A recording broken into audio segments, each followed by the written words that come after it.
তো আজকে সন্ধ্যাবেলা আমি চটপট একদম সুন্দরভাবে সেজেগুজে রেডি, আর আমি চললাম মেলা। আজকে মা যাবে না, আমি একাই আমার বান্ধবীদের সাথে যাচ্ছি। আর এই মেলাটা হচ্ছে আমাদের এখানে মা রক্ষাকালীর বিশাল ধুম হয়।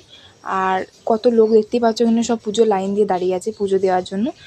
আর তারপরে আমরা চলে গেলাম এত ভিড়ের মধ্যে ঠেলাঠেলি করে মায়ের দর্শন করতে। তারপর মায়ের দর্শন করার পর সেখান থেকে বেরিয়ে আমরা একটু যাচ্ছিলাম মেলার দিকে। আর মেলা দিকে যেতে এত লোক, এত ভিড়, মানে দোকান তো দেখাই যাচ্ছে না, খালি মানুষজন দেখা যাচ্ছে। তারপরে একটু মন গেল নাগরদোলায় চাপবো, কিন্তু এত ভিড় দেখে আমি আর ওইদিকে এগোলাম না।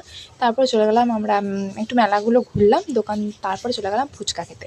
আর মেলাতে গিয়ে যদি তুমি ফুচকাই না খাও তাহলে তোমার মেলা ঘোরাটা কোনো সার্থকই হয় না। তারপর একদম টকটক ঝাল ঝাল ফুচকা খেয়ে নিলাম।